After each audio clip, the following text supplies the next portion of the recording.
ప్రతి alternate week collector గారు ప్రత్యేకించి వచ్చి ఈ ఏమైతే ఈ సమస్యలు ఉన్నాయి, గ్రీవెన్సెస్ ఉన్నాయో ఆయన మాట ఇచ్చారు. అంటే ఒక యువ కలెక్టర్ అంత ముందుకొచ్చి నేను ఒక ప్రతి 2వ వారం వచ్చి కూర్చుంటానంత బిజీ షెడ్యూల్ నాకు తెలుసు. ఒక అడ్మినిస్ట్రేషన్ ఎంత కష్టమో నాకు తెలుసు. అలాంటి సమయంలో ఒక ఎవ్రీ ఆల్టర్నేట్ వచ్చి నేను ఇక్కడికి వచ్చి గ్రీవెన్సెస్ నేనే వ్యక్తిగతంగా చూస్తాను అన్నందుకు వారికి ప్రత్యేకంగా మోహన్ గారికి నా ప్రత్యేక కృతజ్ఞత. అలాగే చాలా సమస్యలు ఉన్నాయి. ఇప్పుడు ఉదాహరణకి మనకి 40% దాటితే తప్ప మనకి దివ్యాంగుల సర్టిఫికేట్ రాదు అనేది డాక్టర్లు అసెస్ చేయాలి. ఒకసారి 90% ఉంటుంది కానీ దాన్ని అసెస్ చేయరు. అందుకని ఇందాక మాట్లాడుతున్న సదరన్ సర్టిఫికేట్ నేను పదం అంటే ఒక డాక్టర్ వచ్చి ఇది ఎంత శాతం మనకి ఈ వారి శరీరంలో పనిచేయట్లేదు, ఏ అవయవాలు పనిచేయట్లేదు ఒక నిర్ధారణకు రావడానికి దాదాపు కొంచెం ఆ సమయం తీసుకోవాలి. దీన్ని నడిపే నాయకత్వం కానీ వ్యవస్థ కానీ అన్నీ ఉన్నాయంటే ఉన్నాయి కానీ నిర్వీర్యంగా ఉన్నాయి, కొంత జోష్తో పనిచేయట్లా. మేమందరం ఎందుకున్నామంటే ఇక్కడ ఈ రోజున కూర్చోబెట్టి ప్రతి గంట ఈ రాష్ట్ర అభివృద్ధి కోసం పనిచేయడానికి, ప్రజా సంక్షేమం పనిచేయడం కోసమే ఉన్నాం. ఎందుకంటే మేము విజయయాత్రలు చేయడానికి నేను లేను ఇక్కడ. ముఖ్యంగా నాకు సంబంధించినంత వరకు నేను పిఠాపురానికి సంబంధించి పిఠాపురం నీటి సమస్య తీర్చాలి, ముందు కనీస రక్షిత మంచి నీరు ఇవ్వగలగాలి, అట్లీస్ట్ ఒక ఎమ్మెల్యేగా నా కనీస బాధ్యత. ఉపాధి అవకాశాలు తీసుకురావాలి. అలాగే ఎన్ని పెన్షన్స్ ఉన్నాయో సరైన అర్హులందరూ, మిస్ అయిన అర్హులు ఎవరైతే ఉన్నారో వాళ్ళందరినీ ముందుకు తీసుకొచ్చి గుర్తించి వాళ్ళకి ఇచ్చేలాగా నా మొదటి ప్రయత్నం. అలాగే ఏవైతే మనకి ఈ సమస్యలు అయితే ఉన్నాయో మనకి వ్యవసాయం సంబంధించి కానీ, కాలువల పూడికలు కానీ, అలాగే ఇప్పుడు చూస్తున్నారు బయట ఆ డయేరియా మనకి డ్రైవ్ చేస్తాను ఇప్పటి నుంచి ఆగస్టు దాకా. ఎందుకంటే చాలామంది శుభ్రంగా పారిశుద్ధ్యం పరిస్థితులు లేకపోవడం వల్ల. నేను పంచాయతీరాజ్ శాఖ మన మీటింగ్లో కూర్చొని ఉంటే చాలా అద్భుతమైన వ్యక్తులు ఉన్నారు, అడ్వైజర్స్గా ఒక్కొక్కరు కూర్చొని ఎంత గొప్పగా చేస్తున్నారంటే కాదు వాళ్ళ సమర్థతని ప్రతిభని ఉపయోగించుకోవడం మనకు తెలియట్లా. అందుకే నేనేం చెప్పానంటే ముందు మన పిఠాపురం రాష్ట్రం మొత్తం అమలు చేయడానికంటే ముందే మన మండలాల్లో, మన కొత్తపల్లి ఉప్పాడ మండలం కానీ మిగతా మనకి గొల్లపల్లి మండలం కానీ ఇక్కడ మనకున్న మండలాల్లో ఎక్కడో చోట కొన్ని పర్టికులర్ గ్రామాల పంచాయతీలను సెలెక్ట్ చేసి అసలు పారిశుద్ధపు సమస్య తీసేలాగా ఉండాలి. అది ఫస్ట్ నా ప్రయారిటీ. అది కనీసం రక్షిత మంచినీరు, కనీసం పారిశుద్ధ్య శుభ్రత ఉండేలాగా. సో ఆ ప్రయత్నంగా ముందు మేము అడుగులు ఇస్తాం. నేను చెప్పాను ముందు విజయయాత్ర పెట్టమన్నారు రాగానే. నేను చెప్పాను నాకు ఒక్క ప్రజల్ని ఇబ్బంది పెట్టే సమస్య కానీ, పని చేయాల్సిన పోలీస్ వ్యవస్థకి అదనంగా మళ్ళీ బందోబస్తు డ్యూటీ చేసి బరువు పెట్టే బాధ్యత కానీ పెట్టకండి. వాళ్ళు పని చేయాలి, వాళ్ళు ప్రజల కోసం పని చేయాలి. ఎంతసేపు కూర్చోబెట్టి మనం గత సంవత్సరాలుగా నలిగిపోయాం. ప్రతిసారి నేను రోడ్డు మీదకి వచ్చినప్పుడు ఎంత నలిగిపోతారో నాకు తెలుసు. అందుకని ఈ విజయయాత్రలు ఇవన్నీ పక్కన పెట్టి మీకు నేను పని చేసి పిఠాపురం నా సోదరులందరికీ, ఆడపడుచులకి, అన్నదమ్ములందరికీ నేను పని చేసి మరి అప్పుడు విజయయాత్ర చేస్తే నాకు ఒక తృప్తి ఉంటుంది. గెలిచినందుకు నాకు ఆనందం లేదు, పని చేసి మీ మన్నన పొందిన తర్వాత నాకు అప్పుడు ఆనందం వస్తుంది. మీ మన్నన పొందే వరకు అప్పుడు నేను ఎమ్మెల్యే అప్పుడే ప్రకటించుకుంటాను. ఇప్పుడు మీరు అంటే నాకు నిజంగా హై స్టాండర్డ్స్ పెట్టుకుంటాను. నాకు చాలా హై స్టాండర్డ్స్ పెట్టుకుంటాను. నేను పని చేసే వరకు కొన్ని వదలను. ఇక నాకు పిఠాపురాన్ని నేను మీకు మాటిస్తున్నాను, భారతదేశంలో అత్యంత మోడల్ నియోజకవర్గంగా చెయ్యాలి అని ఒక ఆకాంక్ష ఉంది. ఎందుకంటే పెద్ద పెద్ద పరిశ్రమలు రావాలి, ఇక్కడ కాలుష్యం లేని పరిశ్రమలు ముఖ్యంగా రావాలి, అవన్నీ తీసుకురావాలి. ఇక్కడ నుంచి విదేశాలకు ఎవరికైనా ట్రైనింగ్ వెళ్ళాలంటే విదేశాలకు ఇక్కడ ట్రైనింగ్ ఇప్పించి రకరకాల వృత్తి కోర్సుల ద్వారా కొంతమంది పంపించాలి. ఇక్కడి నుంచి చాలా విభిన్నమైన ఎక్స్పర్ట్స్తో మాట్లాడుతాను, వాళ్ళందరికీ ఇక్కడికి రావాలి, తీసుకొస్తాను. అందుకే నేను ఈ రోజున కూడా చెప్పాను, ప్రజలకు అందుబాటులో ఉండండి. నా ఆఫీస్ కూడా చెప్పాను, ముందు నా సేఫ్టీ కోసం పోలీస్ మన సెక్యూరిటీ నామ్స్ ప్రకారం కంచె అవన్నీ తీసేసి ఉంచనివ్వండి, కానీ బట్ ప్రజల దగ్గరికి వచ్చేటప్పుడు మటుకు జస్ట్ ఎలాంటి అడ్డులు లేకుండా చూడండి. ఇదివరకు నేను జనవాణి కార్యక్రమం ఎలా చేశానో నాకు అంతే అట్లాగే ఉండాలి. ఒకేసారి మీద పడితే కష్టం అవుతుంది, అంతమించి తప్ప నేను ఎప్పుడు మీకు అదే అందుబాటులో ఉంటాను, అలాగే ఉంటాను. అయితే నేను రాష్ట్రం మొత్తం చూడాలి కాబట్టి నేను మిమ్మల్ని కోరుకునేది ఏంటంటే, నా స్టాఫ్ ఉన్నారు, స్థానికంగా మన తెలుగుదేశం ఇన్ఛార్జ్ వర్మ గారు ఉన్నారు, కృష్ణరాజు గారు ఉన్నారు. ఇది ఒక్క పార్టీ ప్రభుత్వం కాదు, గుర్తుపెట్టుకుంది కూటమి ప్రభుత్వం, ఎన్డీఏ కూటమి ప్రభుత్వం. తెలుగుదేశం లీడ్ పార్ట్నర్గా జనసేన, భారతీయ జనతా పార్టీ కలిసి ఉన్న ఎన్డీఏ కూటమి ప్రభుత్వం.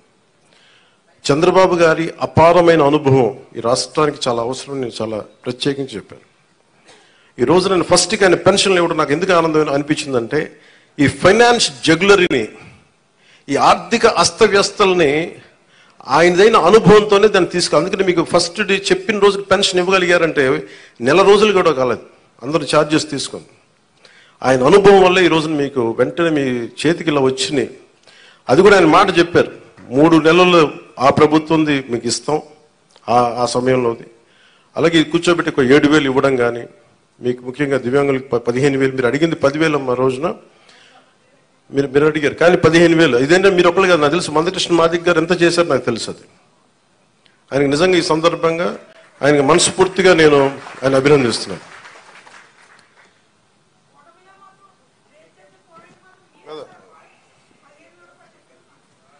ఇది అందరం కలిపి చేసేదమ్మా.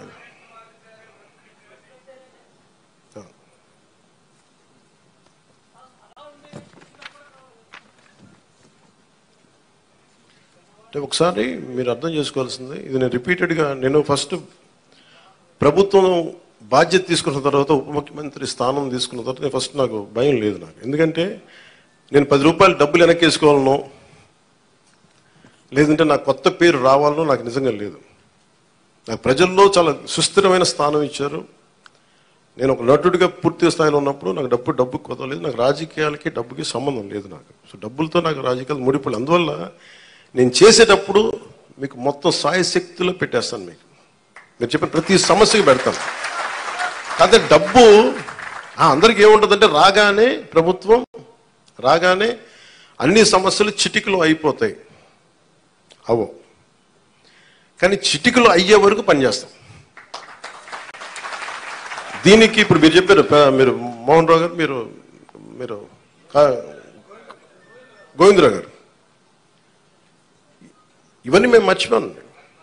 అలాగే వినండి నా మాట, మా పాయింట్ అర్థమైంది కదా, వినండి. ఇదేంటంటే మీకు వినే ప్రభుత్వం చెప్పడానికి నేను ప్రభుత్వ ప్రతినిధిగా చెప్తున్నాను. మీరు ఎప్పుడైనా సరే మీరు మమ్మల్ని నిలదీయండి అని నేను అడిగానప్పుడు, మీరు ఓటేశారో లేదో నేను కూడా అడగట్లా. ఇందాక చాలా నా పెద్దలు వేదిక పైన మాట్లాడుతూ ఒకటే చెప్పారు, ఈ పార్టీ కాకపోతే మేము పెన్షన్లు తీసేస్తున్నారు. కృష్ణరాజు గారు చెప్తా ఉన్నారు, వాళ్ళ పార్టీ మెంబర్లు అయితేనే మేము ఇస్తాం. నేను మీకు మాటిస్తున్నాను, గత ప్రభుత్వంలో కాదు, మీరు ఏ పార్టీకి సంబంధించిన వారైనా కనీసం మీకు ఇవ్వటం అది మా కనీస ధర్మం, ఈ ప్రభుత్వ బాధ్యత. పిఠాపురంలో తీసుకొచ్చి మీకు అలాంటి సమస్య ఏదైనా ఉంది అంటే, మీరు ఓటు వేయకపోయినా కానీ అర్హత ఉన్న వారికి అది మీకు ఇంటికి వచ్చి తీరుతుంది.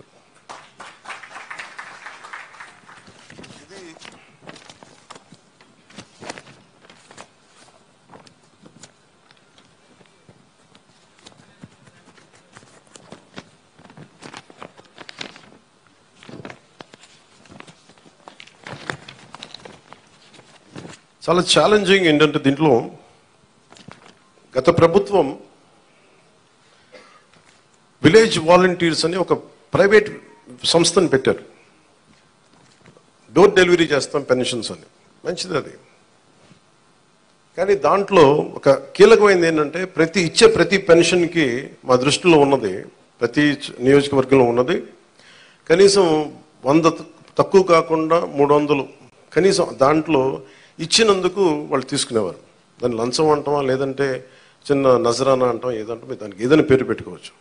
అలా కాకుండా చంద్రబాబు గారి ఆధినాయకత్వంలో ఉన్న ఈ కూటమి ప్రభుత్వం, తెలుగుదేశం లీడ్ పార్ట్నర్గా ఉన్న ఈ కూటమి ప్రభుత్వం, జనసేన వెన్నుదన్నుగా నిలబడ్డ ఈ కూటమి ప్రభుత్వం, భారతీయ జనతా పార్టీ ఆశీస్సులు, కేంద్ర నాయకుల ఆశీస్సులతో నిలబడ్డ ఈ ప్రభుత్వం.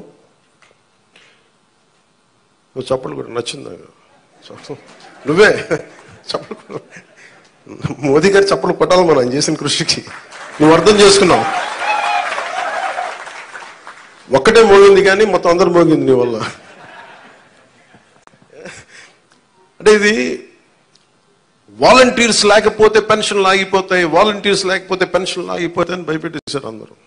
మీరు చెప్పండి ఎక్కడ ఆగినాయి? ఎక్కడ ఆగలేదు. అంటే ఆగకపోగా రెట్టింతలు వచ్చి మీకు ఇంటికి వచ్చింది. అంటే సెక్రటరీ అంటే నేను ఒకటే అడిగాను మన పంచాయతీ రాజ్లో. అంటే మనకి ఒక పిఠాపురంలోనే 620 సెక్రటేరియట్స్ కదా మనకు ఉందండి. జిల్లా మొత్తం మీద 620 సెక్రటేరియట్స్, 600 సచివాలయాలు. వీళ్ళందరూ ప్రభుత్వ ఉద్యోగులు.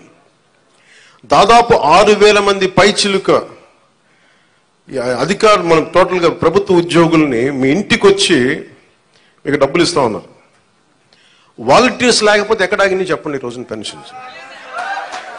ఆగో. కానీ వాలంటీర్స్కి ఆల్టర్నేట్ ఎంప్లాయ్మెంట్ ఎలా ఇవ్వాలి అది మేము ఆలోచిస్తాం. అలాగే 620 సెక్రటేరియట్స్ మొత్తం మన కాకినాడ జిల్లా మొత్తం మీద. పిఠాపురంలో 120 సెక్రటేరియట్స్. ఒక్కొక్క సెక్రటేరియట్కి 10 మంది చొప్పున ఒక్కొక్క సెక్రటేరియట్కి. అలాగే ఒక పిఠాపురం దాదాపు 1000 మంది పైచిలకు ప్రభుత్వ ఉద్యోగులు ఇంకా అదనంగా అవసరమైతే వాళ్ళతో